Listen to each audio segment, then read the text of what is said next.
당신 자식이 결혼했다고요? 이제는 말 한마디가 인생을 갈라놓습니다. 무심코 내뱉은 한마디가 관계를 끊고 마음을 다치게 만들고 평생 돌이킬 수 없는 오해를 낳습니다.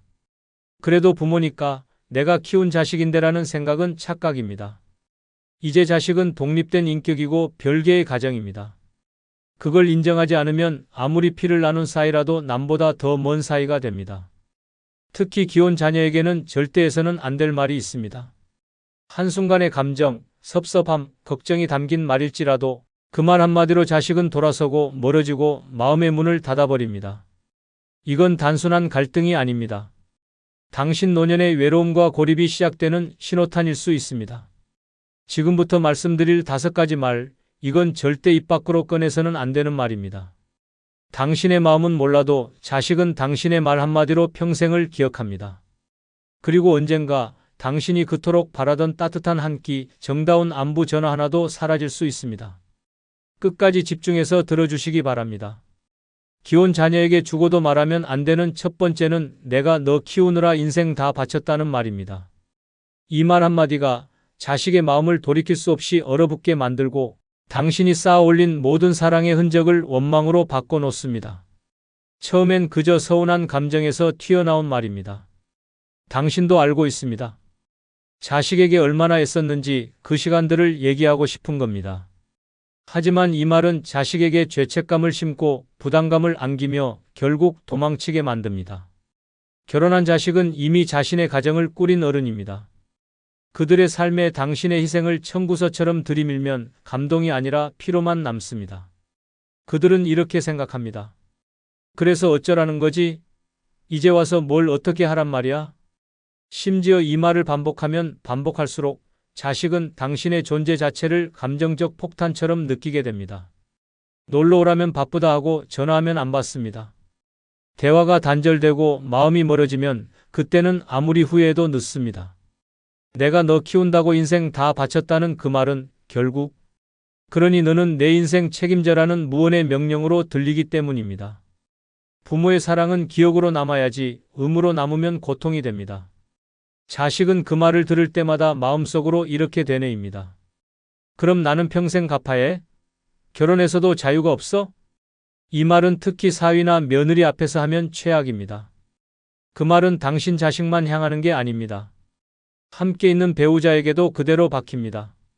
저 사람은 자기 엄마의 평생을 갉아먹은 죄인처럼 느껴지게 만듭니다. 결국 당신의 말 한마디가 부부 사이를 틀어지게 만들고 당신 자신도 미움의 대상으로 남게 됩니다. 경상남도 김해에 사는 이영자 씨는 큰딸에게 유난히 애착이 많았습니다.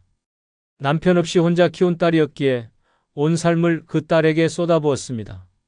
학원비, 과외비, 대학 등록금까지 손수식당에서 일해 충당했고 딸이 결혼할 때는 가진 돈을 털어 전셋집 보증금까지 보태줬습니다. 그런데 그 딸이 결혼하고 나니 이 씨는 외로워졌습니다.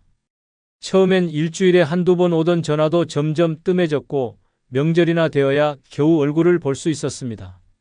서운함이 쌓이던 어느 날 딸 부부가 오랜만에 집에 들렀습니다. 저녁상 앞에 둘러앉은 자리에서 이 씨는 무심한 말투로 이렇게 말했습니다. 내가 너 키우느라 내 인생 다 버렸다. 친구도 여행도 돈도 없이 그땐 내가 다였어. 순간 딸의 얼굴이 굳었습니다. 사위도 어색한 기색을 감추지 못했습니다.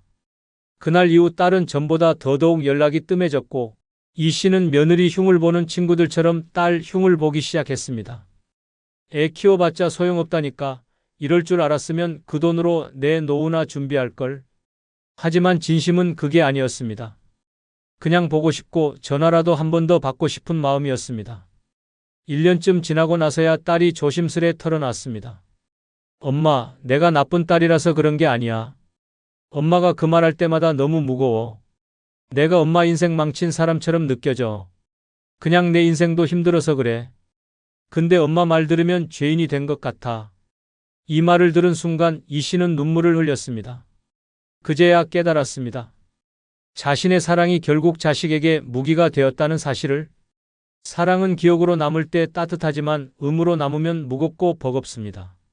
이제는 말해야 할 타이밍이 아니라 지켜봐줄 타이밍입니다. 내가 널 얼마나 사랑했는지라는 말은 굳이 입 밖에 꺼내지 않아도 됩니다. 자식은 이미 다 알고 있으니까요. 당신이 조용히 미소 지어주는 그 얼굴 하나면 충분합니다. 기혼 자녀에게 죽어도 말하면 안 되는 두 번째는 그렇게 커서 지금 뭐가 됐냐는 말입니다. 이 말 한마디는 자식의 자존심을 송두리째 부숴버리고 지금껏 쌓아온 관계의 벽을 단숨에 무너뜨립니다. 이 말은 칼날입니다. 부모 입장에선 한숨 섞인 푸념이고 못내 아쉬운 감정 표현일 수 있습니다. 하지만 자식에게는 평생을 부정당하는 심정이 됩니다. 내가 해온 모든 선택이 엄마 아빠 눈엔 다 실패였구나. 이렇게 받아들여집니다. 특히 기혼 자녀에게 이 말을 하면 그 부부관계 전체를 부정하는 효과가 생깁니다. 취업, 결혼, 진로, 이사까지 그들의 삶의 궤적 전부를 싸잡아 실패로 만들어버리는 폭탄이 됩니다. 자식의 내면은 이렇게 외칩니다. 내가 왜 살아왔는지 그 누구보다 부모만큼은 이해해 주길 바랐는데 결국 그 기대가 깨지는 순간 마음의 문도 닫혀버립니다. 부모의 기대에 못 미친다고 느끼는 자식은 두 가지 선택 중 하나를 합니다. 아예 연락을 끊거나 체념하고 얼굴 없는 관계만 유지합니다. 형식적인 인사, 건조한 말투, 반복되는 바빠서요라는 대답. 그 모든 시작은 바로 그렇게 커서 뭐가 됐냐는 말에서 시작됩니다. 충청북도 제천에 사는 김동규 씨는 공무원을 그만두고 창업을 선택했습니다. 평생 남 밑에서 일하기보다 작지만 내 일을 하고 싶다는 꿈이 있었고 40대 초반에 과감히 사표를 냈습니다. 그때는 가족 모두가 응원했습니다.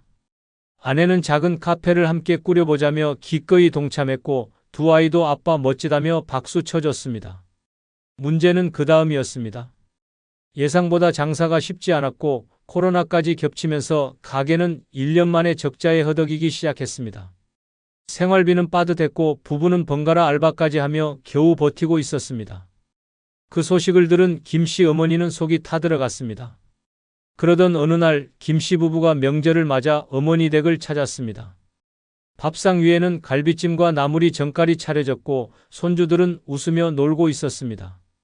그런데 김씨가 방 안에서 휴대폰으로 뭔가 통화를 하며 걱정스러운 표정을 짓는 걸 본 어머니는 한숨을 내쉬며 말했습니다. 내가 너 공부시키느라 얼마나 고생했는지 너도 알지. 남들 다 안정적인 자리 잡고 잘 사는데 너는 그렇게 커서 뭐가 됐냐? 그 말이 떨어지자마자 식탁의 공기가 얼어붙었습니다. 며느리는 숟가락을 내려놓았고 김씨는 아무 말 없이 고개를 숙였습니다. 그날 이후 김씨는 명절에 집을 찾지 않았습니다. 처음엔 어머니가 전화를 해도 받지 않았고 나중엔 메시지만 단답으로 왔습니다. 심지어 손주 생일에도 얼굴을 비추지 않았습니다. 몇 달 뒤 작은 아들이 어머니에게 말했습니다. 형, 요즘 엄마 생각하면 심장이 철렁한데요. 자기가 그렇게 무시당했다는 생각에 아직도 밤마다 잠을 설친대요. 그제야 어머니는 그 말의 무게를 깨달았습니다. 자신은 걱정에 섞인 말 한마디였지만 아들의 삶 전체를 부정한 말이 되었다는 걸 말입니다. 그 후 어머니는 손편지를 써 내려갔습니다. 동규야, 엄마가 미안하다. 내가 뭘 하든 어떻게 살든 엄마한테는 그게 최고다. 내가 너한테 기대가 컸던 만큼 실망이 아니라 걱정이었단다. 하지만 그 말이 널 다치게 할 줄은 몰랐어. 정말 미안하다. 편지를 받고 한참을 울었다는 김 씨는 다음 명절 다시 어머니 집을 찾았습니다. 예전처럼 화기애애하진 않았지만 그날 식탁은 다시 따뜻해졌습니다. 말 한마디가 관계를 깨뜨리고 또 말 한마디가 관계를 회복시킵니다. 기혼 자녀에게는 그들이 선택한 삶을 존중해주는 말이 필요합니다. 삶의 모양이 달라도 부모의 사랑은 조건 없이 이어져야 합니다. 그렇게 커서 지금 뭐가 됐냐는 말 대신 이렇게 말해보십시오. 나는 내가 살아가는 모습이 자랑스럽다. 그 한마디가 자식의 어깨를 다시 펴게 하고 당신의 마음을 다시 따뜻하게 해줄 것입니다. 기혼 자녀에게 죽어도 말하면 안 되는 세 번째는 내가 그 사람 반대하지 않았냐는 말입니다. 이 말 한마디가 자식의 가정을 송두리째 흔들고 부모와 자식의 마지막 신뢰마저 깨뜨립니다. 결혼한 자식에게 그 배우자를 향한 부정의 말은 칼로 가정의 중심을 찌르는 짓입니다. 과거에 반대했다는 걸 굳이 끄집어내는 이유가 무엇입니까? 그 말은 결국 지금 내가 불행한 건 내 말 안 들은 탓이라는 책임 전가입니다. 한마디로 그래서 내가 반대했잖아라는 복수의 선언입니다. 하지만 현실은 다릅니다. 그들은 지금 자기 인생을 살고 있습니다. 어떤 선택이었든 그 결과를 스스로 감당하고 함께 견디며 살아가고 있습니다.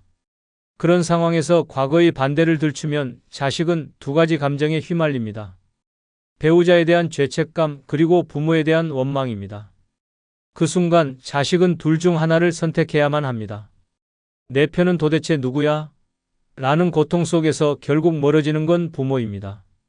강원도 원주에 사는 정미영 씨는 아들이 결혼 전 직장 후배였던 여자와 사귄다는 사실을 알게 되었습니다. 첫 만남 자리에서부터 미영 씨는 반감을 가졌습니다. 왜 이렇게 말이 없지? 아들이랑 잘 어울리지 않는데 어디가 마음에 안 차? 결국 결혼을 반대했습니다. 너 좀 더 생각해봐라. 그 사람 너무 무뚝뚝하고 엄마 눈엔 별로다. 하지만 아들은 기어이 결혼을 강행했고 미영 씨는 마지못해 참석했습니다. 그 후 몇 년간 미영 씨는 표면적으로는 며느리를 받아들이는 척했지만 속마음은 달랐습니다. 그러던 어느 날 아들이 아이 양육 문제로 고민을 털어놨습니다. 엄마, 요즘 애 키우는 문제로 집에서 많이 다퉈. 서로 말도 잘 안 통해.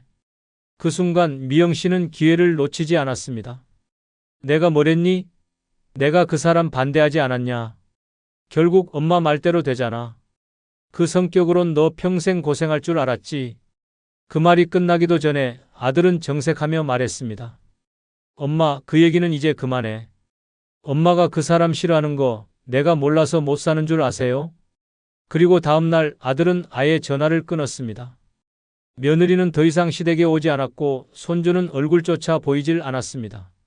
명절이 되어도 오지 않았고 생일에도 문자 한 통 오지 않았습니다. 몇 달 뒤 미영 씨는 동네 시장에서 우연히 며느리 친구를 만났습니다. 그 친구가 한 말은 이랬습니다.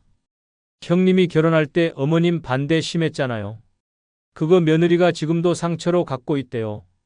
자기가 아무리 노력해도 어머니 눈엔 평생 틀린 사람일 것 같다고요.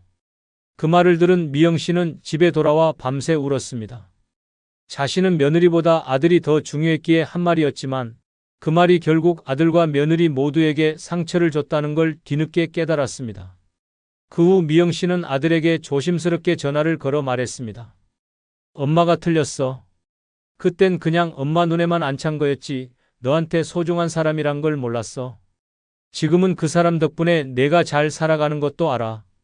그 사람 엄마한텐 정말 고마운 며느리야. 그 전화 이후 아들은 처음으로 웃으며 말했습니다. 고마워요. 엄마가 그 말 해줘서 정말 고마워요. 말은 기억보다 오래 남습니다. 특히 결혼 상대를 부정하는 말은 자식의 인생을 부정하는 것이 됩니다. 기혼 자녀에게는 그들의 선택을 인정하고 지지해주는 한마디가 더 큰 힘이 됩니다. 내가 그 사람 반대하지 않았냐는 말 대신 지금 너희가 함께 버텨주는 모습이 참 대견하다고 말해보십시오. 그 말 한마디가 자식의 가정을 지켜주고 당신의 노년을 따뜻하게 만들어줄 것입니다. 기혼 자녀에게 죽어도 말하면 안 되는 네 번째는 그렇게 키워서 애가 뭐가 되겠냐는 말입니다. 이 말은 부모의 눈엔 충고처럼 들릴지 몰라도 자식에게는 전면전 선포로 들리는 말입니다. 손주는 예쁩니다. 하지만 그 손주를 키우는 사람은 더 이상 내 아들, 내 딸이 아니라 누군가의 부모입니다. 그런데 그들의 교육 방식에 대해 시시콜콜 간섭하고 험담하고 정답을 내려주는 순간, 그 순간부터 당신은 할머니가 아니라 감나라 대추나라 하는 꼰대가 됩니다. 특히 이런 말은 치명적입니다. 애한테 그렇게 야단치면 정 떨어져. 스마트폰 그만 보여줘야지 벌써부터 눈 나빠진다. 옛날엔 다 밖에서 뛰어놀았지 저건 사람 망쳐. 말은 다 옳을 수 있습니다. 하지만 자식은 이렇게 받아들입니다. 결국 우리 키우는 방식은 틀렸단 얘기지 엄마는 늘 지적만 해. 그리고 그때부터 마음의 문은 닫힙니다. 더 무서운 건 그 말이 배우자 귀에 들어가는 순간입니다. 며느리나 사위는 그걸 비난으로 기억합니다. 애를 그따위로 키운다고 들었어요. 그날 이후 당신의 전화는 더 이상 반갑지 않고 방문은 환영받지 못하게 됩니다. 왜냐하면 잔소리의 사전 예고처럼 느껴지기 때문입니다. 경상북도 안동에 사는 김정숙 씨는 손주가 태어났을 때 눈물이 날 만큼 기뻤습니다. 출산 후 얼마 안 돼서 아들이 집으로 아내와 아이를 데려왔고 정숙 씨는 기꺼이 산후조리를 도와주며 아이를 품에 안았습니다. 하지만 문제가 생긴 건 돌이 지나면서였습니다. 며느리는 요즘 육아서적을 기반으로 아이를 키우고 있었고 정숙 씨는 그런 방식이 영 마음에 들지 않았습니다. 밥을 저렇게 물처럼 먹여서 되겠어? 말도 못하는 애한테 책을 몇 권씩 읽히니? 그러다 결국 손주가 밥을 먹다가 칭얼거리자 정숙 씨가 한마디 했습니다. 얘는 하도 말만 듣고 자라서 정서가 메말라가는 것 같아. 그렇게 키워서 뭐가 되겠니? 그 말에 며느리의 얼굴이 굳었습니다. 잠시 후 며느리는 방으로 들어갔고 아들은 조용히 나와 말했습니다. 엄마, 부탁인데 교육 문제는 우리가 알아서 할게요. 엄마 방식이 틀렸다는 게 아니라 우리도 우리 방식이 있는 거예요. 그날 이후 며느리는 집에 잘 오지 않았고 손주 얼굴 보기가 점점 어려워졌습니다. 정숙 씨는 억울했습니다. 내가 틀린 말 했나? 저렇게 키워서 애가 건강하게 자라겠냐고. 그러다 어느 날 정숙 씨는 친구들과의 식사 자리에서 비슷한 얘기를 꺼냈습니다. 그 자리에 있던 한 친구가 말했습니다. 정숙아, 우리 나이에 애 키우는 방식은 바뀐 지 오래야. 우리는 그저 옆에서 웃어주고 예뻐해주고 도와주면 되는 거지 평가하면 안 돼. 자식들도 자존심이 있고 나름대로 공부한 게 있어. 우린 조용히 믿어주는 게 효도야. 그 말을 듣고 돌아오는 길 정숙 씨는 문득 아들의 얼굴이 떠올랐습니다. 늘 자신을 존중하던 그 따뜻한 눈빛이 그날 이후 서운함으로 닫혀버린 걸 이제야 깨달았습니다. 며칠 뒤 정숙 씨는 아들에게 문자를 보냈습니다. 내가 그날 괜한 말을 한 것 같다. 니네가 얼마나 고민하며 키우는지도 알고 있어. 엄마는 그저 예뻐서 그런 거였어. 앞으론 내가 정한 방식 믿고 난 그저 손주 예뻐하기만 할게. 그 다음 주 며느리가 오랜만에 손주와 함께 집을 찾았습니다. 손주는 정숙 씨 품에 안겨 웃었고 며느리는 조용히 말했습니다. 어머니 말 감사합니다. 저도 부족하단 거 알아요. 그래도 믿어주셔서 더 힘이 나요. 기혼자녀에게는 그렇게 키워서 뭐가 되겠냐는 말보다 내가 정말 잘하고 있어.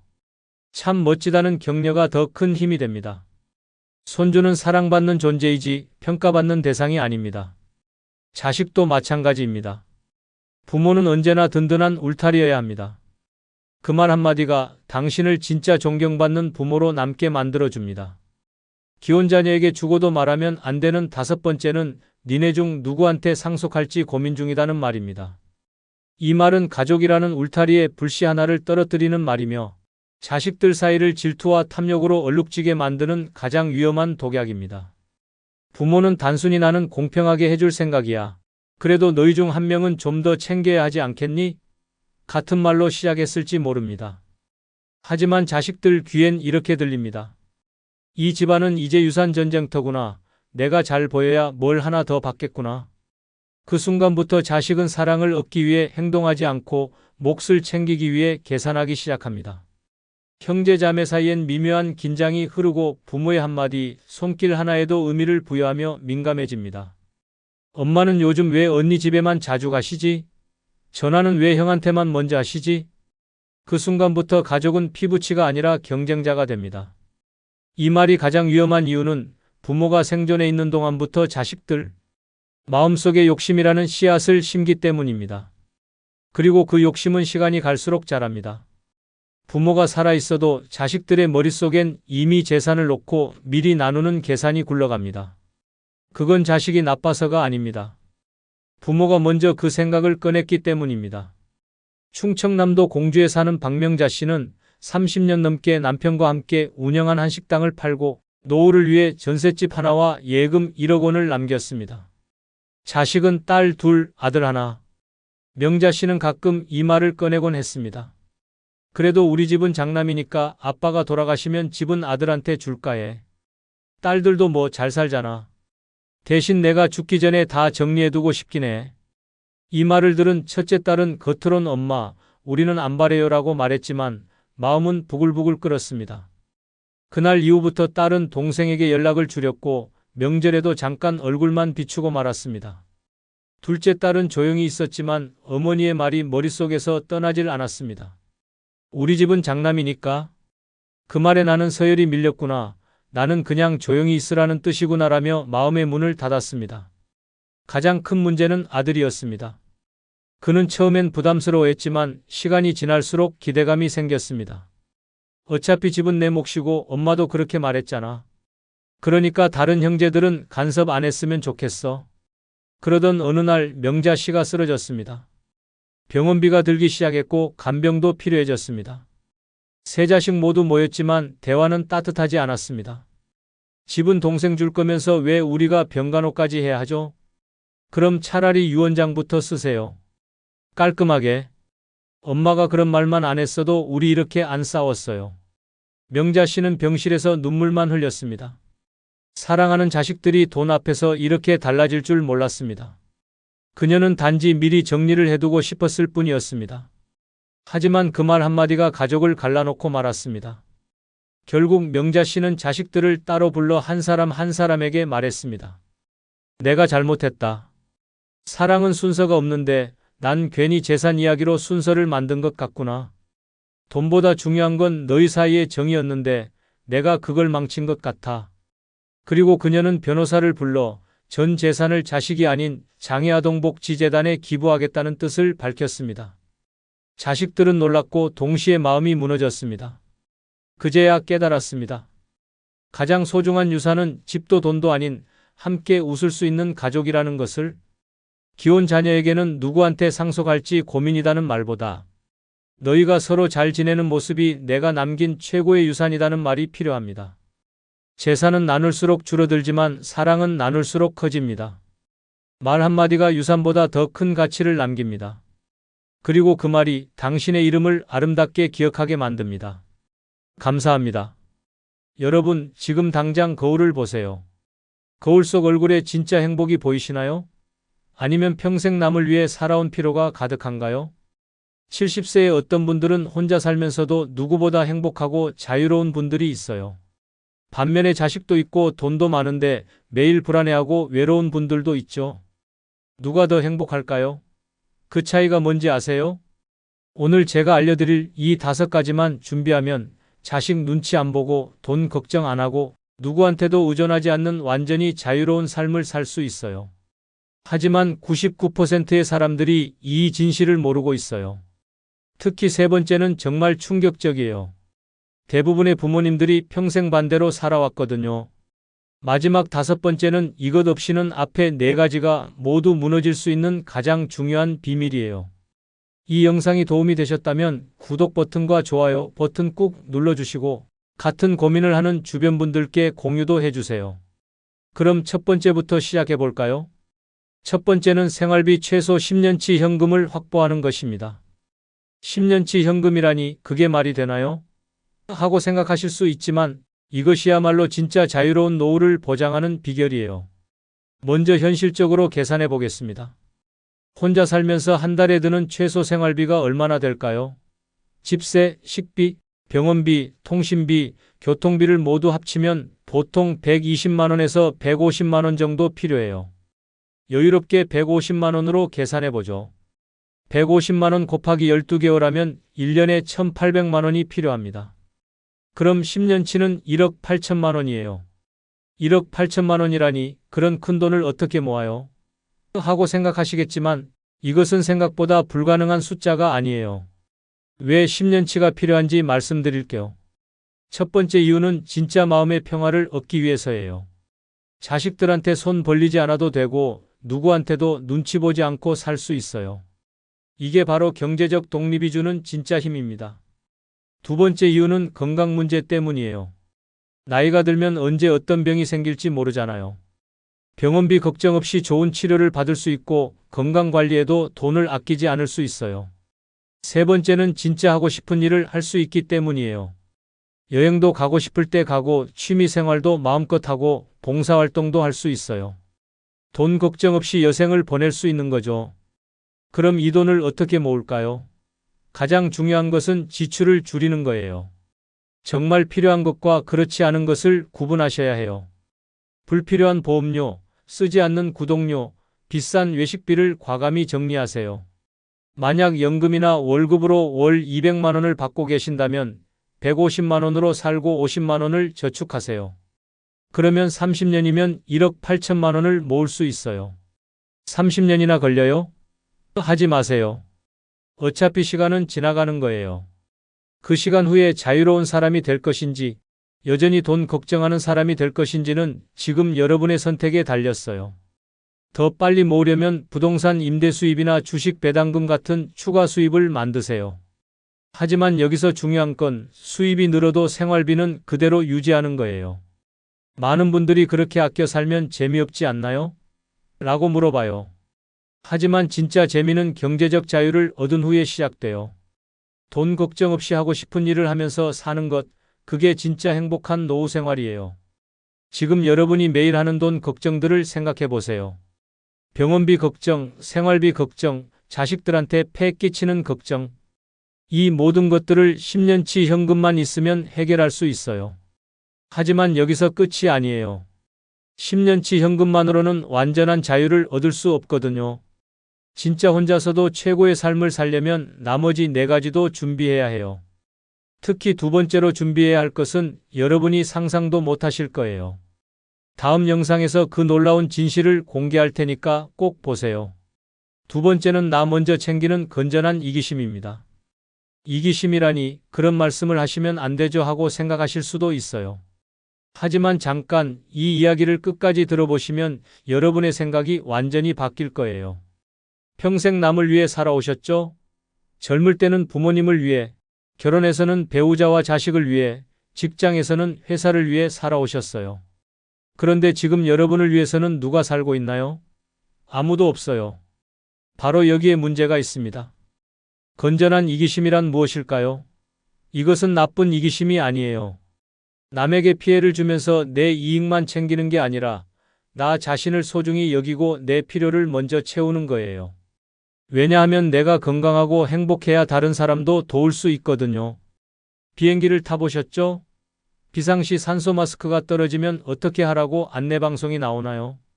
자신이 먼저 착용한 후에 다른 사람을 도우라고 해요. 왜 그럴까요? 내가 먼저 안전해야 다른 사람을 구할 수 있기 때문이에요.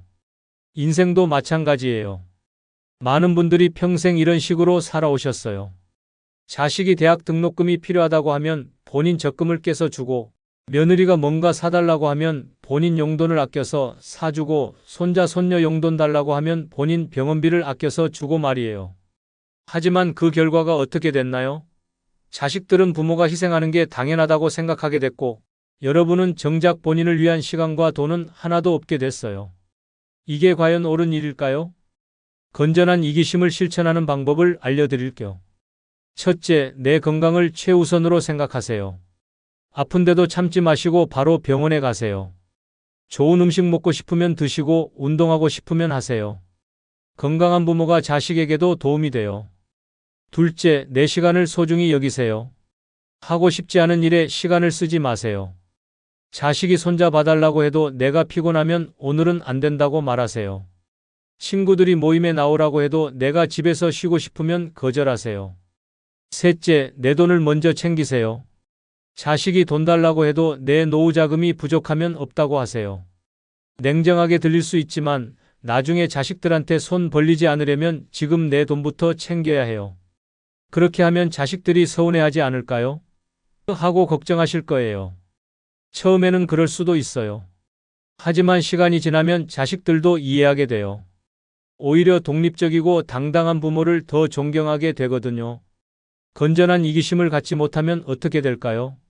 계속 남을 위해서만 살다가 정작 본인은 아무것도 남지 않게 돼요.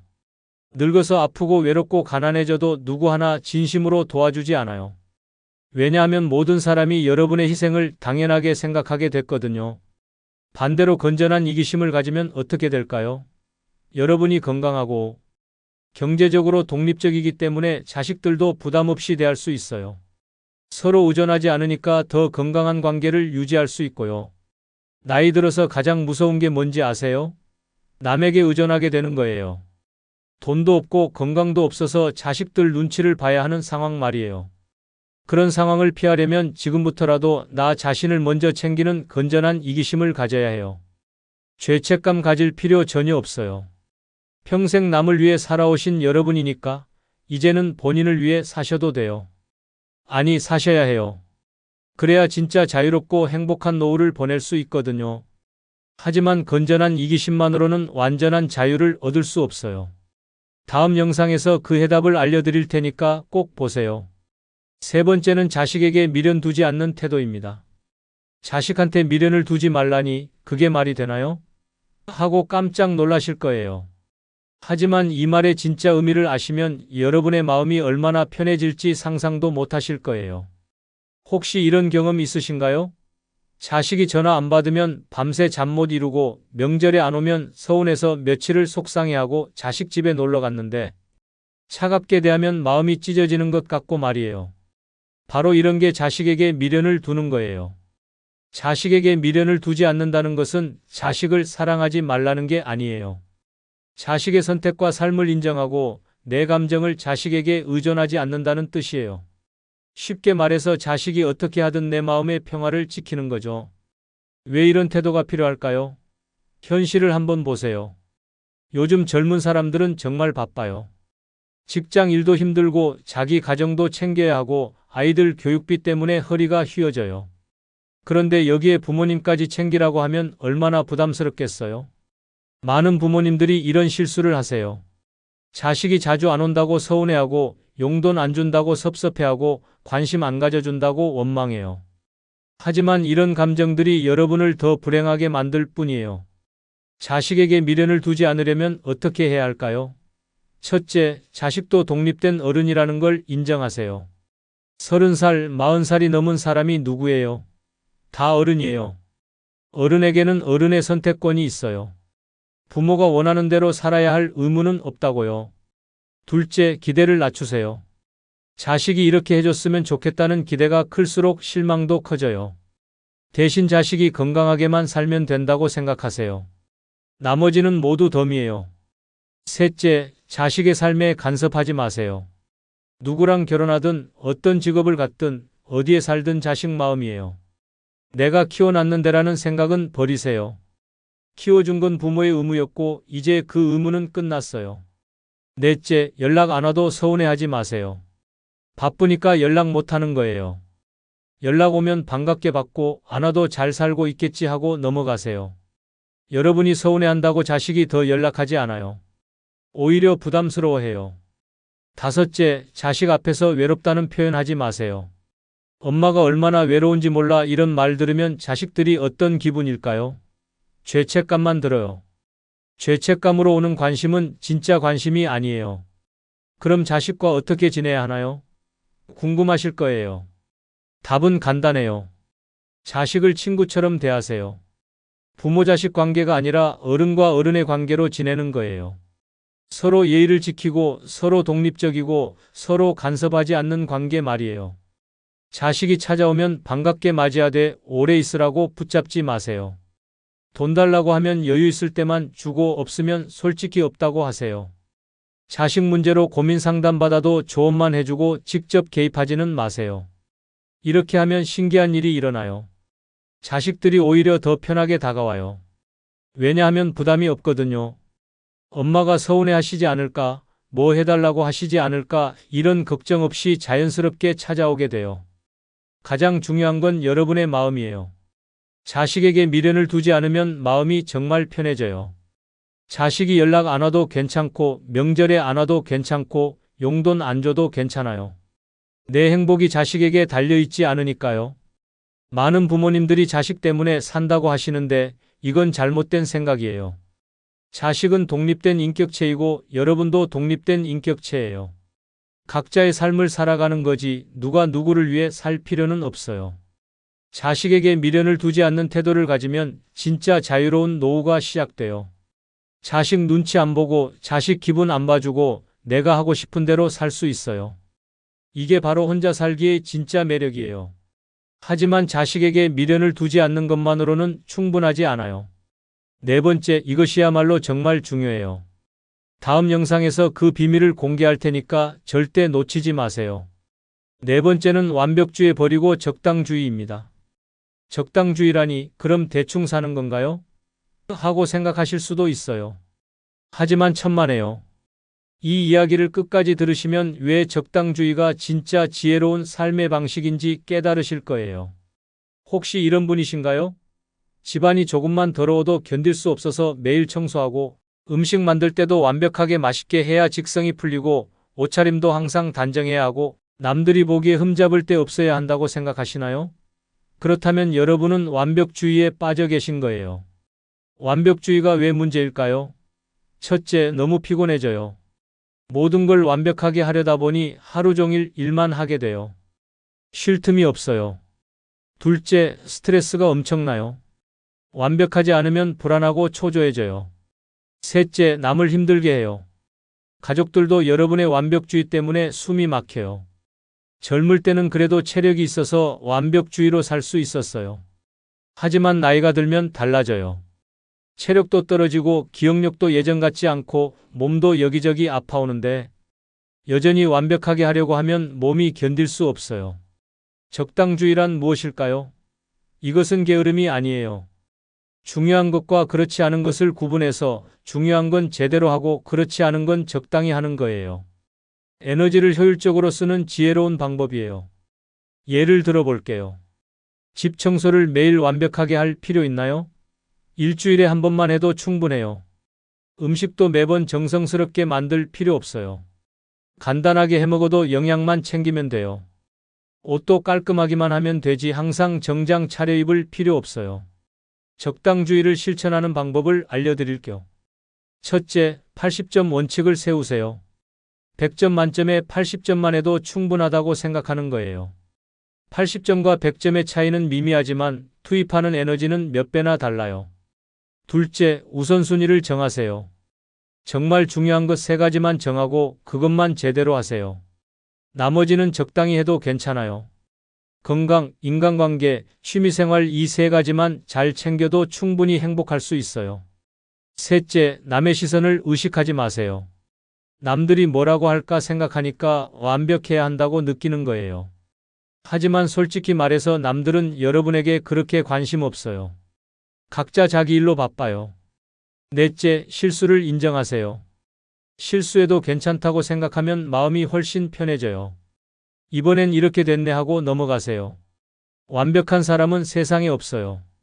다섯째, 도움을 요청하세요. 혼자 다 완벽하게 하려고 하지 마세요.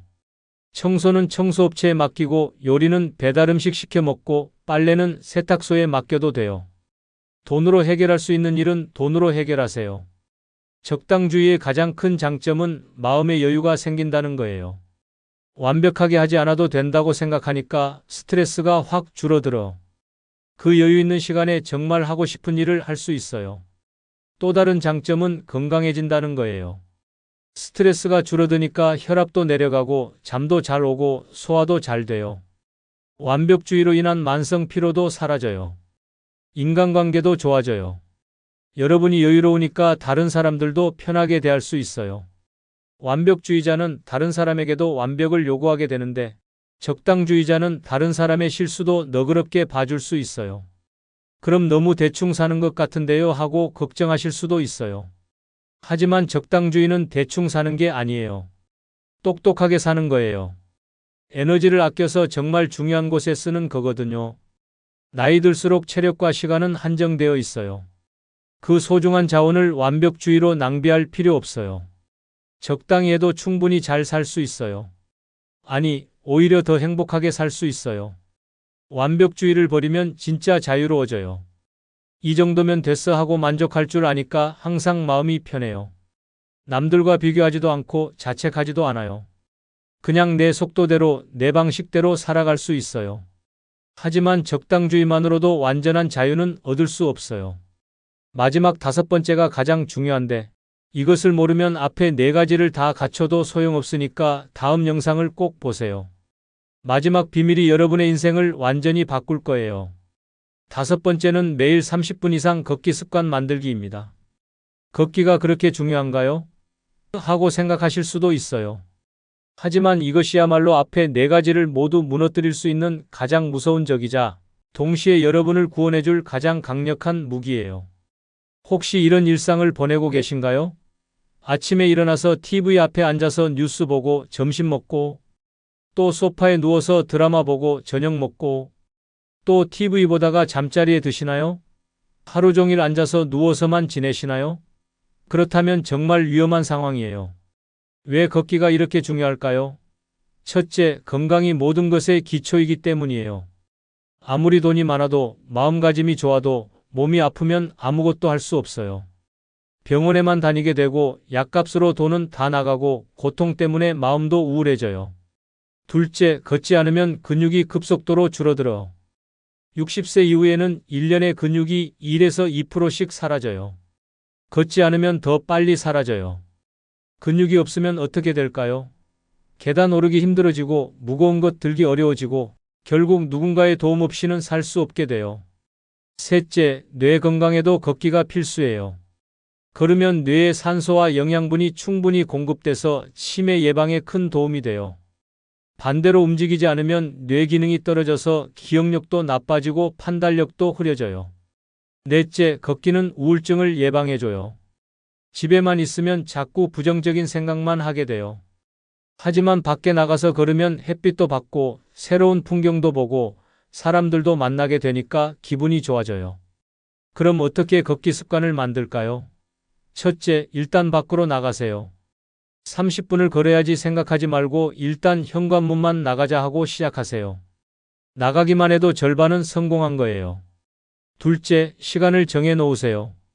아침 8시, 오후 3시처럼 정확한 시간을 정하고 그 시간이 되면 무조건 나가세요. 날씨 핑계, 몸이 좀 아프다는 핑계 대지 마시고 일단 나가세요. 셋째, 목적지를 만드세요. 그냥 걷기만 하면 재미없어요. 마트 가기, 은행 가기, 우체국 가기처럼 작은 용무라도 만들어서 걸어가세요.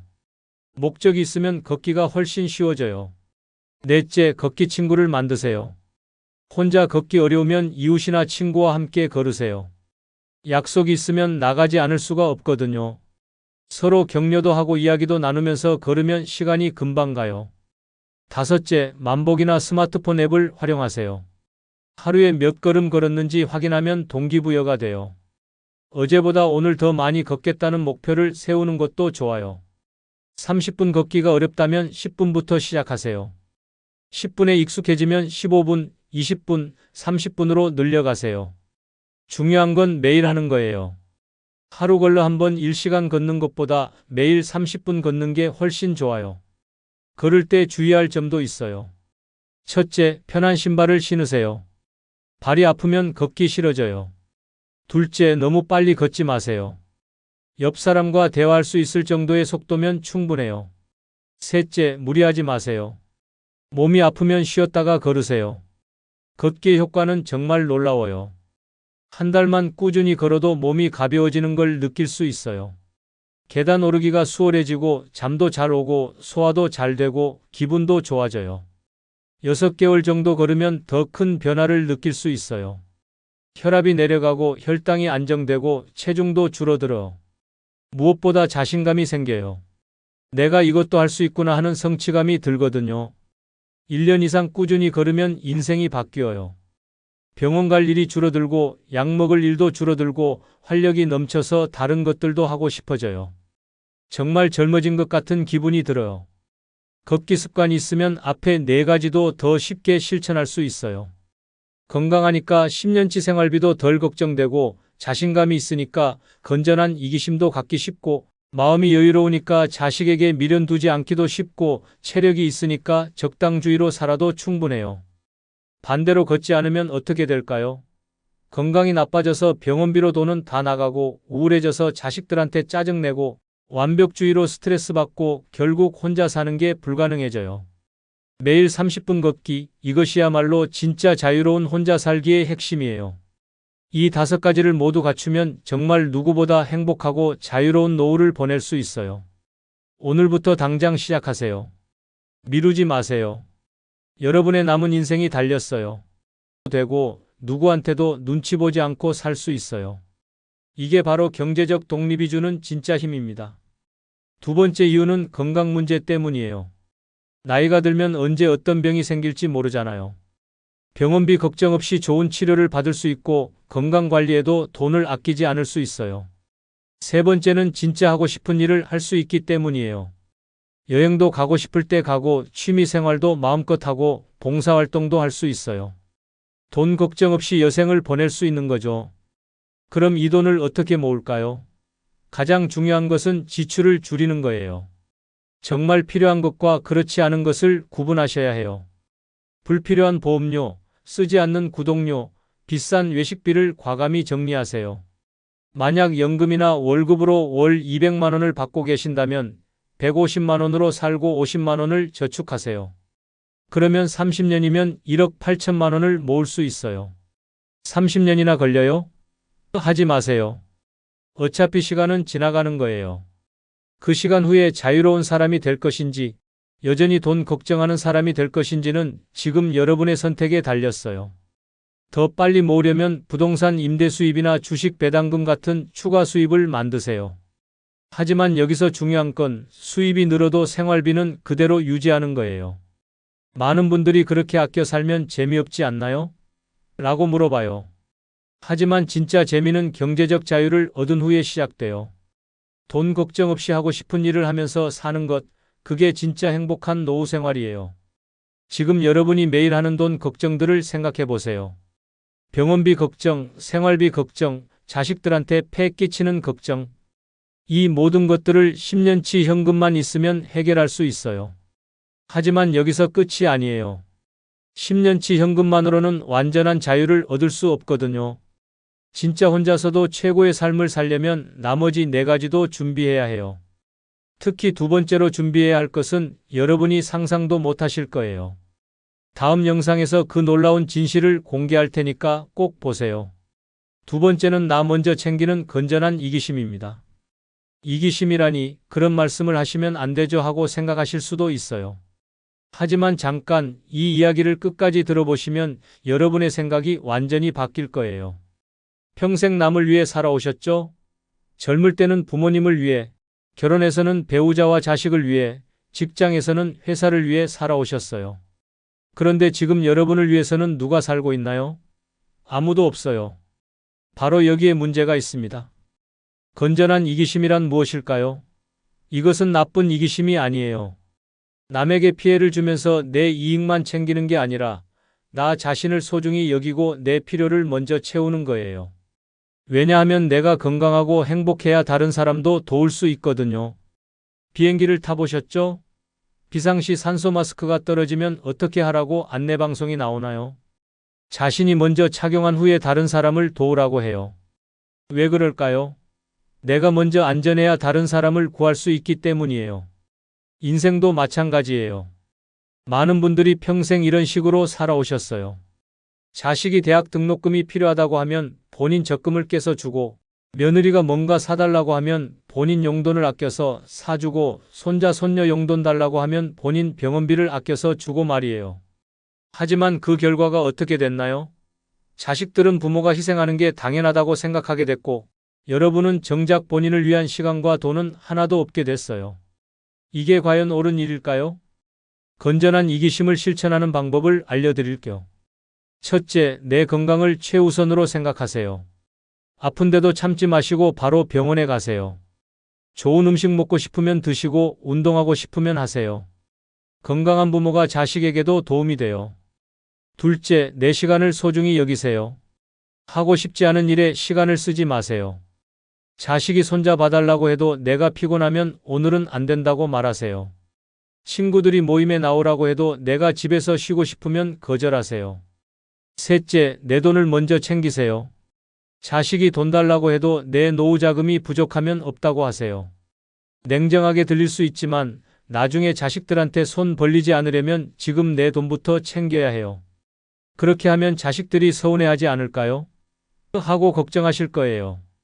처음에는 그럴 수도 있어요. 하지만 시간이 지나면 자식들도 이해하게 돼요. 오히려 독립적이고 당당한 부모를 더 존경하게 되거든요. 건전한 이기심을 갖지 못하면 어떻게 될까요? 계속 남을 위해서만 살다가 정작 본인은 아무것도 남지 않게 돼요. 늙어서 아프고 외롭고 가난해져도 누구 하나 진심으로 도와주지 않아요. 왜냐하면 모든 사람이 여러분의 희생을 당연하게 생각하게 됐거든요. 반대로 건전한 이기심을 가지면 어떻게 될까요? 여러분이 건강하고 경제적으로 독립적이기 때문에 자식들도 부담 없이 대할 수 있어요. 서로 의존하지 않으니까 더 건강한 관계를 유지할 수 있고요. 나이 들어서 가장 무서운 게 뭔지 아세요? 남에게 의존하게 되는 거예요. 돈도 없고 건강도 없어서 자식들 눈치를 봐야 하는 상황 말이에요.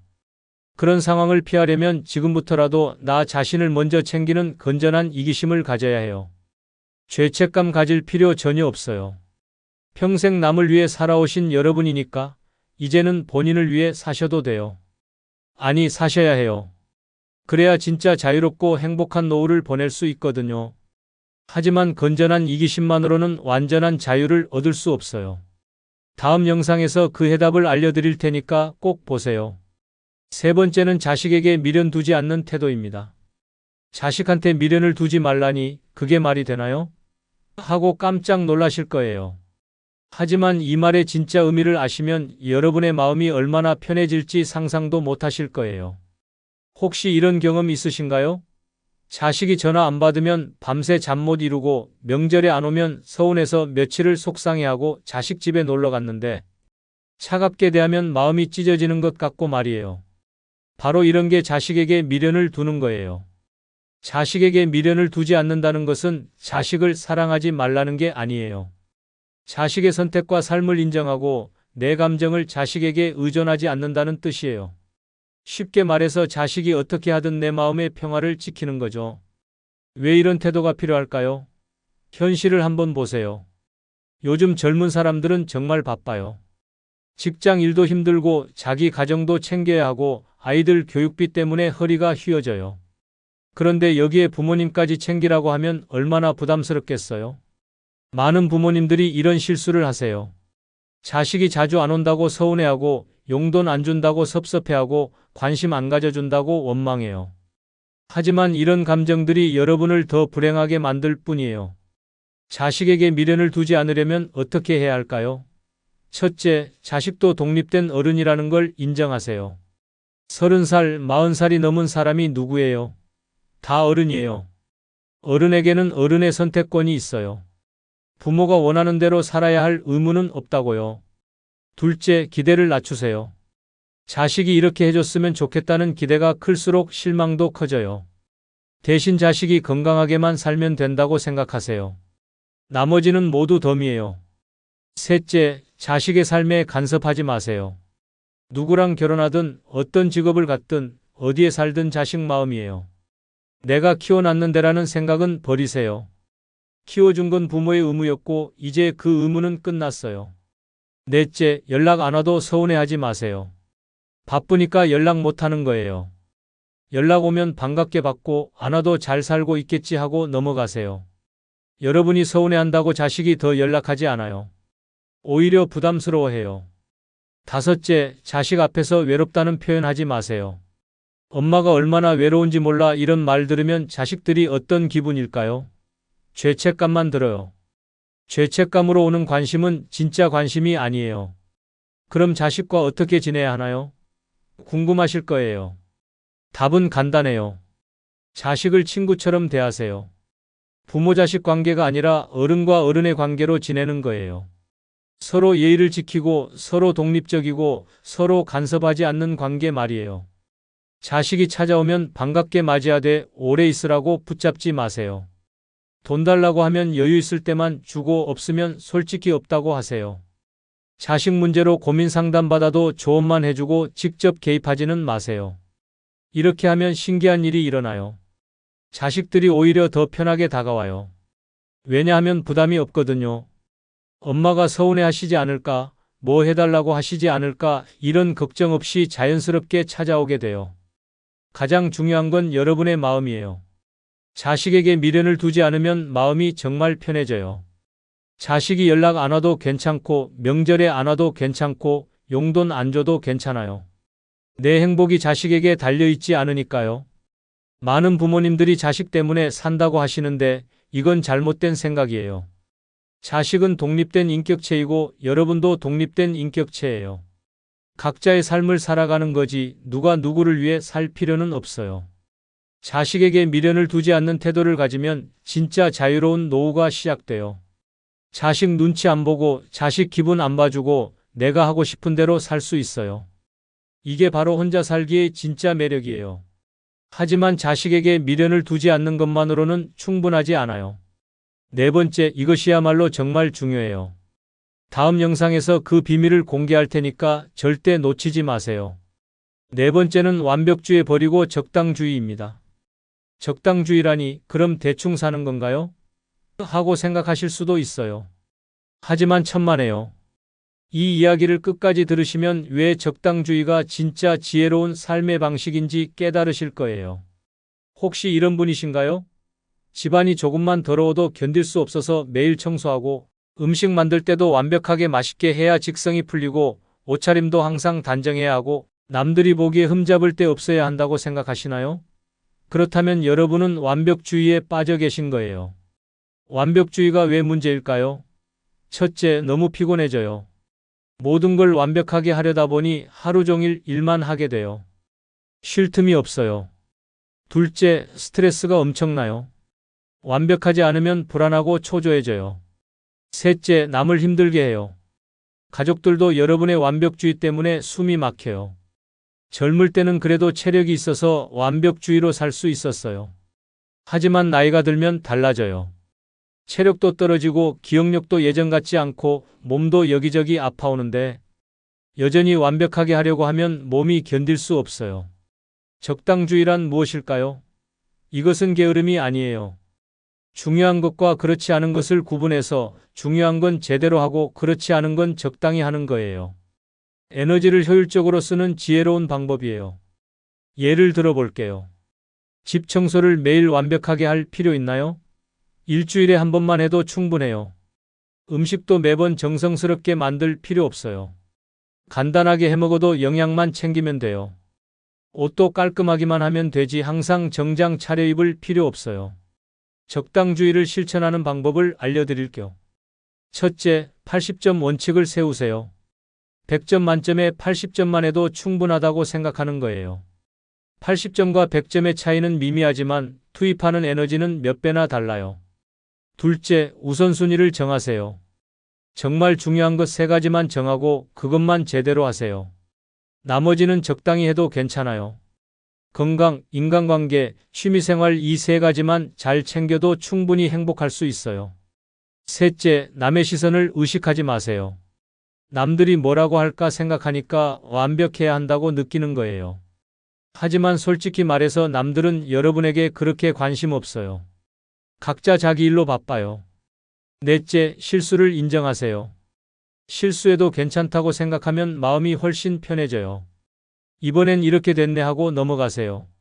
완벽한 사람은 세상에 없어요. 다섯째, 도움을 요청하세요. 혼자 다 완벽하게 하려고 하지 마세요. 청소는 청소업체에 맡기고 요리는 배달음식 시켜 먹고 빨래는 세탁소에 맡겨도 돼요. 돈으로 해결할 수 있는 일은 돈으로 해결하세요. 적당주의의 가장 큰 장점은 마음의 여유가 생긴다는 거예요. 완벽하게 하지 않아도 된다고 생각하니까 스트레스가 확 줄어들어. 그 여유 있는 시간에 정말 하고 싶은 일을 할 수 있어요. 또 다른 장점은 건강해진다는 거예요. 스트레스가 줄어드니까 혈압도 내려가고 잠도 잘 오고 소화도 잘 돼요. 완벽주의로 인한 만성 피로도 사라져요. 인간관계도 좋아져요. 여러분이 여유로우니까 다른 사람들도 편하게 대할 수 있어요. 완벽주의자는 다른 사람에게도 완벽을 요구하게 되는데 적당주의자는 다른 사람의 실수도 너그럽게 봐줄 수 있어요. 그럼 너무 대충 사는 것 같은데요 하고 걱정하실 수도 있어요. 하지만 적당주의는 대충 사는 게 아니에요. 똑똑하게 사는 거예요. 에너지를 아껴서 정말 중요한 곳에 쓰는 거거든요. 나이 들수록 체력과 시간은 한정되어 있어요. 그 소중한 자원을 완벽주의로 낭비할 필요 없어요. 적당히 해도 충분히 잘 살 수 있어요. 아니, 오히려 더 행복하게 살 수 있어요. 완벽주의를 버리면 진짜 자유로워져요. 이 정도면 됐어 하고 만족할 줄 아니까 항상 마음이 편해요. 남들과 비교하지도 않고 자책하지도 않아요. 그냥 내 속도대로 내 방식대로 살아갈 수 있어요. 하지만 적당주의만으로도 완전한 자유는 얻을 수 없어요.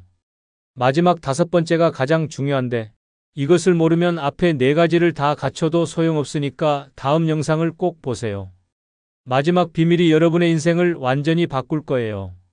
5번째는 매일 30분 이상 걷기 습관 만들기입니다. 걷기가 그렇게 중요한가요? 하고 생각하실 수도 있어요. 하지만 이것이야말로 앞에 4가지를 모두 무너뜨릴 수 있는 가장 무서운 적이자 동시에 여러분을 구원해줄 가장 강력한 무기예요. 혹시 이런 일상을 보내고 계신가요? 아침에 일어나서 TV 앞에 앉아서 뉴스 보고 점심 먹고 또 소파에 누워서 드라마 보고 저녁 먹고 또 TV 보다가 잠자리에 드시나요? 하루 종일 앉아서 누워서만 지내시나요? 그렇다면 정말 위험한 상황이에요. 왜 걷기가 이렇게 중요할까요? 첫째, 건강이 모든 것의 기초이기 때문이에요. 아무리 돈이 많아도 마음가짐이 좋아도 몸이 아프면 아무것도 할 수 없어요. 병원에만 다니게 되고 약값으로 돈은 다 나가고 고통 때문에 마음도 우울해져요.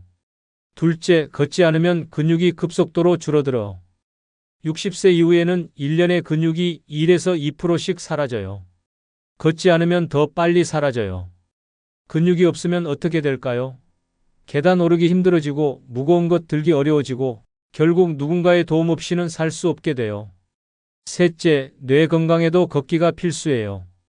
걸으면 뇌에 산소와 영양분이 충분히 공급돼서 치매 예방에 큰 도움이 돼요. 반대로 움직이지 않으면 뇌 기능이 떨어져서 기억력도 나빠지고 판단력도 흐려져요. 넷째, 걷기는 우울증을 예방해줘요. 집에만 있으면 자꾸 부정적인 생각만 하게 돼요. 하지만 밖에 나가서 걸으면 햇빛도 받고 새로운 풍경도 보고 사람들도 만나게 되니까 기분이 좋아져요. 그럼 어떻게 걷기 습관을 만들까요? 첫째, 일단 밖으로 나가세요. 30분을 걸어야지 생각하지 말고 일단 현관문만 나가자 하고 시작하세요. 나가기만 해도 절반은 성공한 거예요. 둘째, 시간을 정해 놓으세요. 아침 8시, 오후 3시처럼 정확한 시간을 정하고 그 시간이 되면 무조건 나가세요. 날씨 핑계, 몸이 좀 아프다는 핑계 대지 마시고 일단 나가세요. 셋째, 목적지를 만드세요. 그냥 걷기만 하면 재미없어요. 마트 가기, 은행 가기, 우체국 가기처럼 작은 용무라도 만들어서 걸어가세요. 목적이 있으면 걷기가 훨씬 쉬워져요. 넷째, 걷기 친구를 만드세요. 혼자 걷기 어려우면 이웃이나 친구와 함께 걸으세요. 약속이 있으면 나가지 않을 수가 없거든요. 서로 격려도 하고 이야기도 나누면서 걸으면 시간이 금방 가요. 다섯째, 만복이나 스마트폰 앱을 활용하세요. 하루에 몇 걸음 걸었는지 확인하면 동기부여가 돼요. 어제보다 오늘 더 많이 걷겠다는 목표를 세우는 것도 좋아요. 30분 걷기가 어렵다면 10분부터 시작하세요. 10분에 익숙해지면 15분, 20분, 30분으로 늘려가세요. 중요한 건 매일 하는 거예요. 하루 걸러 한번 1시간 걷는 것보다 매일 30분 걷는 게 훨씬 좋아요. 걸을 때 주의할 점도 있어요. 첫째, 편한 신발을 신으세요. 발이 아프면 걷기 싫어져요. 둘째, 너무 빨리 걷지 마세요. 옆 사람과 대화할 수 있을 정도의 속도면 충분해요.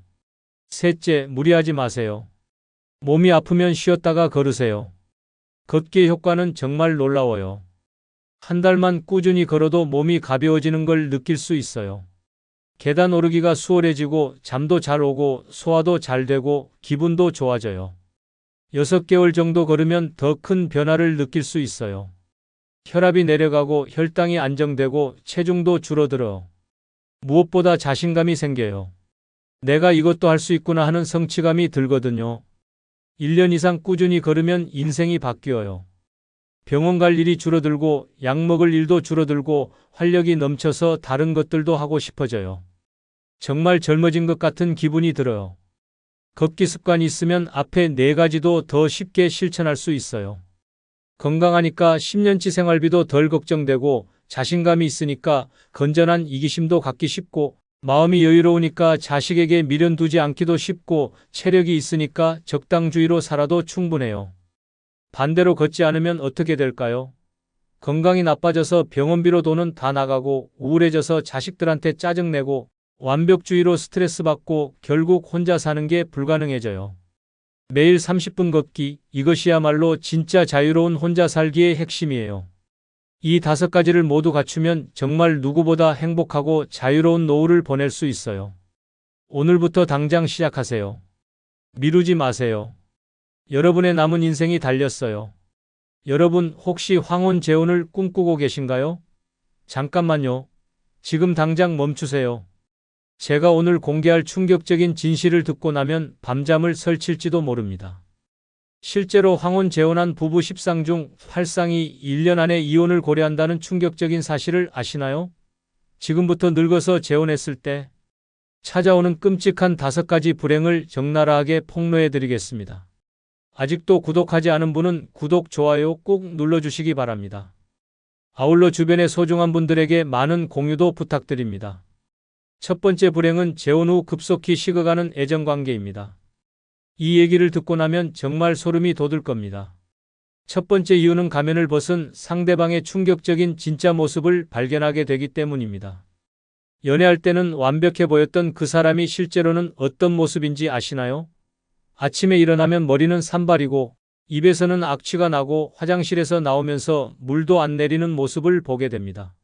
더 충격적인 건 밤마다 코를 골고 이를 갈며 심지어 잠꼬대까지 한다는 사실입니다. 연애할 때 보여줬던 그 우아하고 세련된 모습은 모두 연기였던 겁니다.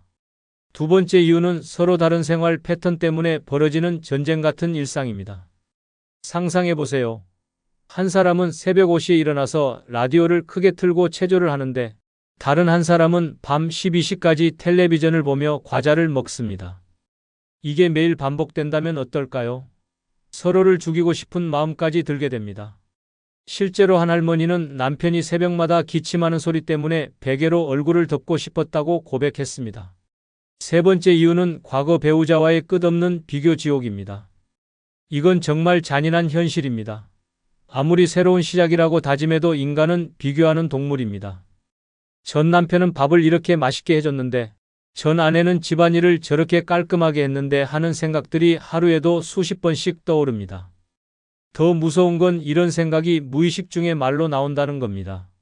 새 배우자 앞에서 전 배우자 이야기를 하는 순간 그 관계는 끝장입니다. 네 번째 이유는 나이 들어 나타나는 끔찍한 신체 변화들입니다. 연애할 때는 몰랐던 충격적인 사실들이 드러나기 시작합니다. 당뇨로 인한 발냄새, 혈압약 부작용으로 인한 무기력함, 관절염으로 인한 끊임없는 신음소리, 심지어 화장실 가는 횟수까지 늘어나서 밤마다 잠을 깨우게 됩니다. 이런 현실을 매일 목격하면서 애정이 식지 않을 수 있을까요? 다섯 번째 이유는 돈 때문에 벌어지는 추악한 현실입니다. 사랑만 있으면 된다고 생각했나요? 천만의 말씀입니다. 생활비는 누가 내고 병원비는 누가 부담하고 자녀들 용돈은 어떻게 할 건지 매일매일 계산기를 두드려야 합니다. 더 충격적인 건 상대방이 자신의 재산을 노리고 접근했다는 의심까지 들기 시작한다는 겁니다.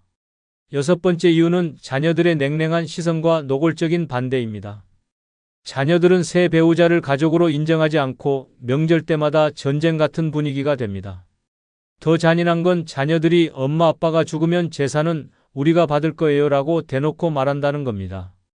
이렇게 6가지 충격적인 이유로 인해 처음에 뜨거웠던 사랑은 차가운 현실 앞에서 산산조각 나게 됩니다. 연애할 때의 그 달콤했던 순간들은 모두 환상이었던 것입니다. 하지만 이건 시작에 불과합니다. 두 번째 불행은 더욱 충격적입니다. 재혼으로 인한 자녀들과의 관계 파탄, 이 얘기를 들으면 정말 등골이 서늘해질 겁니다. 두 번째 불행은 재혼으로 복잡해진 가족 관계도입니다. 이건 정말 머리가 지끈지끈해지는 악몽 같은 현실입니다. 첫 번째 문제는 호칭부터 시작되는 혼란입니다. 상대방의 자녀들을 뭐라고 불러야 할지 아시나요? 아들, 딸이라고 부르면 우리 아빠는 따로 있어요. 라고 면박을 당하고 그렇다고 이름을 부르면 예의가 없다며 뒤에서 수군거립니다.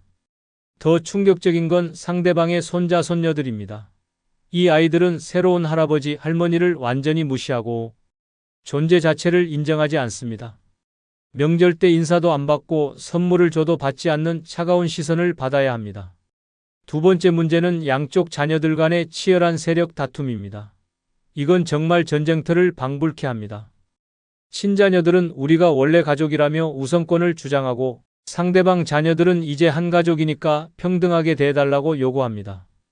명절 때 어디를 먼저 갈지, 제사는 어떻게 지낼지, 심지어 부모님과 누가 더 많은 시간을 보낼지까지 모든 게 경쟁입니다. 한 할머니는 우리 집이 매일 국정감사장 같다고 하소연했습니다. 세 번째 문제는 상속 문제로 벌어지는 치사한 계산질입니다. 이건 정말 인간의 추악한 면을 적나라하게 보여주는 부분입니다. 재혼하자마자 양쪽 자녀들이 재산분할 협의서를 들고 나타납니다. 친자녀들은 새엄마, 새아빠에게는 재산을 물려주지 말아달라고 압박하고 상대방 자녀들은 이제 한 가족인데 차별하지 말아달라며 요구합니다. 더 무서운 건 자녀들이 부모 몰래 변호사를 찾아가서 상속 포기 각서를 준비한다는 겁니다. 네 번째 문제는 경조사 때마다 벌어지는 어색하고 냉랭한 분위기입니다. 결혼식이나 장례식 같은 중요한 순간에 가족 소개를 어떻게 해야 할지 아무도 모릅니다. 우리 새아버지라고 소개하면 친아버지가 살아있는 자녀들이 불쾌해하고 어머니의 남편이라고 하면 그것도 어색합니다. 더 참혹한 건 사진 촬영 시간입니다. 누가 어디에 서야 하는지, 팔짱은 어떻게 낄지 모든 게 어색하고 부자연스럽습니다. 실제로 벌어진 충격적인 사례를 들려드리겠습니다. 김순례 할머니의 경우입니다. 75세에 재혼한 김순례 할머니는 명절 때마다 지옥을 경험합니다. 작년 추석 때 친아들은 새아버지랑 같이 차례 지내기 싫다며 따로 제사를 지내겠다고 했고 새남편이 딸은 이제 한 가족인데 왜 따로 하냐며 화를 냈습니다. 결국 김순례 할머니는 하루에 제사를 3번이나 지내야 했습니다.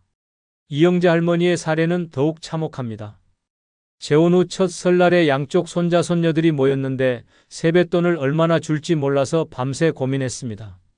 친손자에게는 10만 원, 새남편 손자에게는 5만 원을 줬더니 새남편이 차별한다며 크게 화를 냈고 친아들은 왜 남의 자식한테까지 돈을 주냐며 따졌습니다. 결국 이영자 할머니는 울면서 방에 들어가 버렸습니다. 박미숙 할머니의 경우는 정말 끔찍합니다. 재혼 6개월 만에 새남편이 갑자기 쓰러져 병원에 입원했는데 새남편이 자녀들이 병원비는 새어머니가 내세요라고 했습니다. 반면 박미숙 할머니의 자녀들은 왜 우리 엄마 돈으로 남의 아버지 병원비를 내냐며 반대했습니다. 결국 박미숙 할머니는 혼자서 모든 병원비를 부담해야 했고 양쪽 자녀들로부터 원망을 듣게 되었습니다. 이렇게 복잡하고 얽힌 가족관계도 때문에 재혼 부부들은 매일매일 스트레스와 갈등 속에서 살아가야 합니다. 단순했던 가족이 하루아침에 복잡한 조직도가 되어버리는 겁니다. 하지만 이것도 빙산의 일각입니다. 세 번째 불행은 더욱 치명적입니다. 재산 분할로 인한 끝없는 갈등, 이 이야기를 들으면 정말 잠을 못 잘 겁니다. 드디어 세 번째 불행을 공개할 시간입니다. 이건 정말 인간의 추악한 본성을 적나라하게 보여줍니다. 실제로 한 가족은 이 문제로 법정까지 가서 10년째 소송 중이라고 합니다. 과연 어떤 끔찍한 일들이 벌어진 걸까요? 세 번째 불행은 재혼 선언 후 벌어진 가족 내 재산 전쟁입니다. 이건 정말 살벌한 전쟁터를 방불케 하는 무서운 현실입니다. 첫 번째 전쟁은 재혼 선언과 동시에 시작되는 자녀들의 기습 공격입니다. 부모가 재혼한다고 발표하는 순간 자녀들은 마치 군사작전을 펼치듯 움직이기 시작합니다. 엄마, 아빠 통장 비밀번호가 뭐예요? 부동산 등기부등본 좀 떼어주세요. 유언장은 써놓으셨어요? 이런 질문들이 쏟아집니다. 더 충격적인 건 자녀들이 몰래 변호사 상담을 받고 재산 보호 방법을 미리 준비한다는 겁니다. 두 번째 전쟁은 부동산을 둘러싼 치열한 소유권 다툼입니다. 집 한 채가 있으면 누구 명의로 할 것인지부터 시작해서 관리비는 누가 낼 것인지, 나중에 팔 때 수익금은 어떻게 나눌 것인지 모든 게 전쟁입니다. 친자녀들은 우리 아버지가 평생 모은 집인데 왜 새엄마 명의로 바꿔야 하냐고 항의하고 새 배우자는 이제 부부인데 왜 나를 배제하냐며 맞섭니다. 더 무서운 건 몰래 등기부등본을 변경하려다 발각되는 경우입니다. 세 번째 전쟁은 예금과 적금을 둘러싼 은밀한 숨바꼭질입니다. 재혼 발표와 동시에 자녀들이 부모의 모든 계좌를 파악하려고 합니다. 어느 은행에 얼마나 있는지, 적금은 언제 만기인지, 보험금은 얼마인지 모든 걸 캐내려고 합니다. 더 충격적인 건 자녀들이 몰래 부모 도장을 가지고 가서 계좌를 해지하려는 시도를 한다는 겁니다. 한 할아버지는 평생 모은 3억 원이 하루아침에 사라진 것을 발견하고 기절했다고 합니다. 네 번째 전쟁은 보험금 수익자 변경을 둘러싼 뒤끝 있는 싸움입니다. 기존의 자녀들이 보험금 수익자로 되어 있던 것을 새 배우자로 바꿀 것인지 아니면 반반으로 나눌 것인지 엄청난 갈등이 벌어집니다. 자녀들은 우리가 그동안 보험료 냈는데 왜 새엄마가 받아야 하냐고 항의하고 새 배우자는 이제 배우자인데 당연히 내가 받아야 한다고 주장합니다. 더 치사한 건 몰래 보험회사에 가서 수익자를 바꾸려다 들키는 경우입니다. 실제로 벌어진 참혹한 사례들을 들려드리겠습니다. 정명숙 할머니의 경우입니다. 78세에 재혼을 선언하자마자 3명의 자녀들이 단체로 몰려와서 재산분할 협의서를 내밀었습니다. 아들은 새아버지한테는 절대 재산을 물려주지 말라며 협박했고 딸들은 엄마가 죽으면 새아버지가 모든 재산을 가져갈 것이라며 울면서 매달렸습니다. 정명숙 할머니는 결국 모든 재산을 자녀들 명의로 미리 증여했지만 새남편은 이를 알고 크게 실망해서 결혼을 포기했습니다. 최병철 할아버지의 사례는 더욱 끔찍합니다. 재혼 한 달 만에 새아내의 아들이 찾아와서 우리 엄마 생활비로 매월 200만 원씩 달라고 요구했습니다. 반면 최병철 할아버지의 딸은 아버지 돈을 왜 남의 자식이 가져가냐며 반대했습니다. 결국 최병철 할아버지는 양쪽에서 압박을 받아 우울증에 걸려 정신과 치료를 받고 있습니다. 윤미경 할머니의 경우는 정말 참혹합니다. 재혼 후 6개월 만에 새남편이 갑자기 사망했는데 새남편이 자녀들이 아버지 재산은 우리가 상속받을 것이라며 윤미경 할머니를 집에서 쫓아내려 했습니다. 반면 윤미경 할머니의 자녀들은 엄마가 그 집에 들인 돈을 돌려받아야 한다며 맞섰습니다.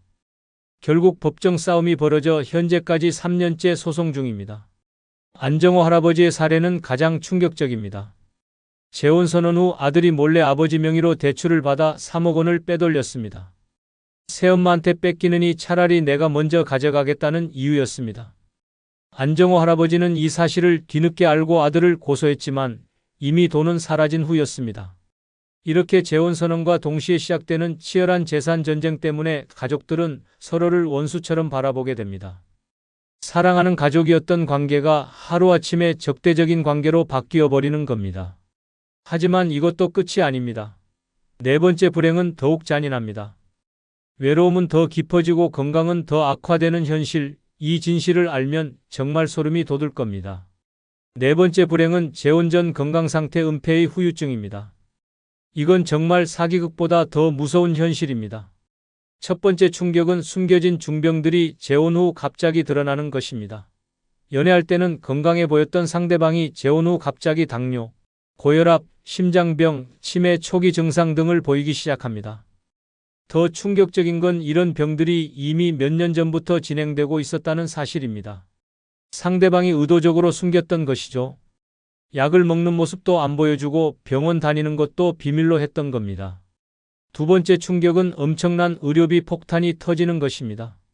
재혼 후 상대방의 숨겨진 병이 악화되면서 매달 수백만 원씩 의료비가 나가기 시작합니다. 수술비, 입원비, 약값, 간병비까지 모든 비용이 눈덩이처럼 불어납니다. 더 무서운 건 상대방의 자녀들이 새엄마, 새아빠가 책임져야 한다며 모든 의료비를 떠넘긴다는 겁니다. 평생 모은 재산이 병원비로 순식간에 바닥나게 됩니다. 세 번째 충격은 간병 지옥에 빠지게 되는 것입니다. 건강한 배우자를 만나서 행복한 노후를 보내려고 했는데 하루아침에 간병인이 되어버립니다. 식사 준비, 약 챙겨주기, 병원 모시고 다니기, 밤새 간병하기까지 모든 게 혼자 감당해야 할 몫이 됩니다. 더 잔인한 건 상대방의 자녀들이 이제 부부니까 당연히 간병해야 한다며 책임을 전가한다는 겁니다. 네 번째 충격은 정신적 질환까지 숨겨져 있던 경우입니다. 치매 초기, 우울증, 조울증, 알코올 의존증 같은 정신적 문제들이 재혼 후에야 드러나기 시작합니다. 갑자기 이상한 행동을 하거나 기억을 못하거나 성격이 완전히 달라지는 모습을 보게 됩니다. 이런 상황에서는 정상적인 부부 생활 자체가 불가능해집니다. 실제로 벌어진 참혹한 사례들을 들려드리겠습니다. 김영희 할머니의 경우입니다. 72세에 재혼한 지 3개월 만에 새남편이 갑자기 쓰러져 병원에 갔더니 당뇨 합병증으로 신장 투석을 받아야 한다는 진단을 받았습니다. 알고 보니 새남편은 10년 전부터 당뇨를 앓고 있었는데 이를 완전히 숨겼던 것입니다. 주 3회 투석비로 매달 300만 원씩 나가자 김영희 할머니는 집까지 팔아야 했습니다. 새남편이 자녀들은 아버지 병은 새어머니가 책임져야 한다며 냉대했습니다. 박철수 할아버지의 사례는 더욱 끔찍합니다. 재혼 6개월 만에 새아내가 치매 초기 증상을 보이기 시작했습니다. 알고 보니 새아내는 재혼 전부터 가벼운 치매 증상이 있었는데 이를 의도적으로 숨겼던 것입니다. 새아내의 딸은 우리도 엄마 치매 때문에 힘들어서 결혼시킨 것이라고 뒤늦게 고백했습니다. 박철수 할아버지는 현재 홀로 치매 환자를 간병하며 지옥 같은 나날을 보내고 있습니다. 이순재 할머니의 경우는 정말 참혹합니다. 새남편이 재혼 후 갑자기 간암 말기 판정을 받았는데 알고 보니 재혼 전부터 간경화를 앓고 있었던 것입니다. 새남편은 건강검진에서 이상 없다고 거짓말을 했었습니다. 수술비와 항암 치료비로 2억 원이 들어갔고 결국 새남편은 1년 만에 사망했습니다. 이순재 할머니는 빚더미에 앉게 되었고 새남편이 자녀들은 아버지 재산은 우리가 상속받는다며 등을 돌렸습니다. 조명구 할아버지의 사례는 가장 충격적입니다. 새아내가 재혼 후 갑자기 조울증 증상을 보이기 시작했습니다. 하루는 극도로 흥분해서 물건을 부수고 다음 날은 극도로 우울해서 자살 소동을 벌이는 것이 반복되었습니다. 알고 보니 새아내는 20년째 정신과 치료를 받고 있었는데 이를 완전히 숨겼던 것입니다. 조명구 할아버지는 매일 새아내를 감시하며 살아야 하는 처지가 되었습니다. 정소영 할머니의 경우는 정말 끔찍합니다. 새남편이 재혼 후 알코올 의존증 증상을 보이기 시작했습니다. 매일 밤 술을 마시고 폭언을 하고 돈을 요구하며 난동을 부렸습니다. 알고 보니 새남편은 전부터 알코올 중독자였는데 연애할 때만 술을 끊었던 것입니다. 정소영 할머니는 매일 폭력에 시달리며 공포 속에서 살고 있습니다. 이렇게 숨겨진 건강 문제들이 재혼 후 드러나면서 행복한 노후는 완전히 물거품이 되어버립니다. 사랑하는 사람을 만나 행복하게 살려고 했던 꿈이 간병지옥과 의료비 폭탄으로 바뀌어버리는 겁니다. 5번째 불행은 생활습관과 가치관 차이입니다. 이건 정말 매일매일 벌어지는 끝없는 전쟁입니다. 생활습관과 가치관 차이로 인한 매일매일의 지옥 같은 갈등, 이것은 정말 생각만 해도 숨이 막히는 악몽 같은 것입니다. 실제로 한 부부는 이 문제로 매일 10번씩 싸우다가 결국 정신과 치료를 받게 되었다고 합니다. 과연 어떤 끔찍한 일들이 벌어진 걸까요? 첫 번째 충격은 완전히 다른 생활 리듬 때문에 벌어지는 매일의 갈등입니다. 한 사람은 새벽 5시에 일어나서 라디오 체조를 하고 아침 6시에 식사를 하려고 하는데 다른 한 사람은 밤 12시까지 텔레비전을 보고 아침 9시까지 잠을 자려고 합니다.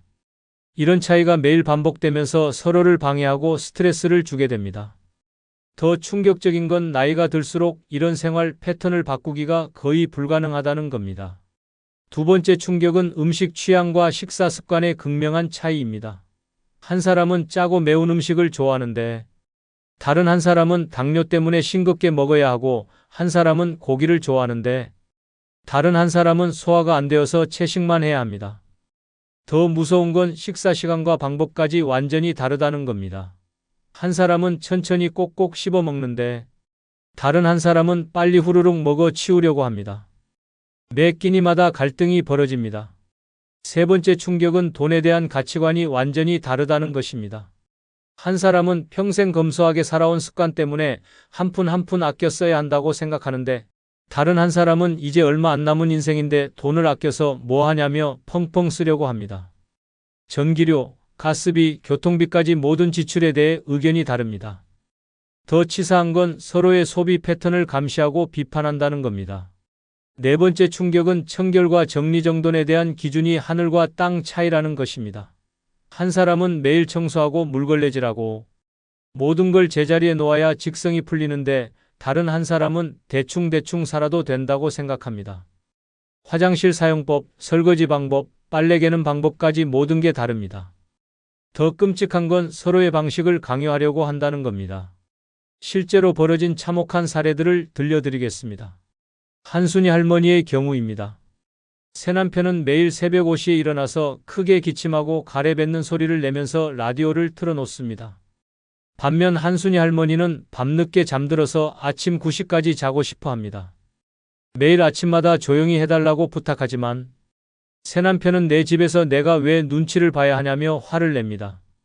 결국 한순이 할머니는 수면 부족으로 우울증까지 생겼습니다. 최동식 할아버지의 사례는 더욱 끔찍합니다.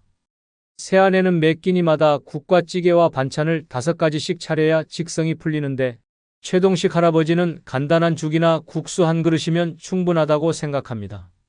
새아내는 성의가 없다며 매일 음식 때문에 싸우고 최동식 할아버지는 왜 이렇게 복잡하게 해야 하냐며 짜증을 냅니다. 결국 따로 식사하게 되었습니다. 김말순 할머니의 경우는 정말 참혹합니다. 새남편은 돈을 물쓰듯이 써서 매일 택시를 타고 비싼 식당에서 식사하려고 하는데 김말순 할머니는 평생 버스만 타고 집에서 해먹는 습관이 몸에 배어 있습니다. 새남편은 이렇게 짠돌이 같이 살 수 없다며 화를 내고 김말순 할머니는 돈을 물쓰듯이 하면 나중에 어떻게 하냐며 걱정합니다. 매일 돈 문제로 싸웁니다. 박영수 할아버지의 사례는 가장 충격적입니다. 새아내는 집안을 완벽하게 정리정돈해야 직성이 풀리는데 박영수 할아버지는 신문을 바닥에 놓고 읽고 안경을 아무데나 두는 습관이 있습니다. 새아내는 지저분해서 못 살겠다며 매일 잔소리하고 박영수 할아버지는 내 물건을 왜 함부로 치우냐며 화를 냅니다. 결국 별거하게 되었습니다. 이미숙 할머니의 경우는 정말 끔찍합니다. 새남편은 종교에 열성적이어서 매일 새벽 기도회에 가려고 하고 이미숙 할머니도 함께 가기를 강요합니다. 반면 이미숙 할머니는 종교에 관심이 없어서 거부하면 새남편은 신앙심이 없다며 비난합니다. 매일 종교 문제로 갈등이 벌어집니다. 정철호 할아버지의 경우는 가장 절망적입니다. 새아내는 친구들과 자주 만나서 수다 떨고 놀러 다니는 것을 좋아하는데 정철호 할아버지는 집에서 조용히 책 읽고 텔레비전 보는 것을 좋아합니다. 새아내는 사람답게 살자며 외출을 강요하고 정철호 할아버지는 나이 들어서 왜 이렇게 시끄럽게 사냐며 반대합니다. 서로의 생활 방식을 이해하지 못해 매일 싸웁니다. 이렇게 평생 굳어진 생활 습관과 가치관의 차이는 절대 바뀌지 않습니다. 오히려 나이가 들수록 더 고집스러워지고 완고해집니다.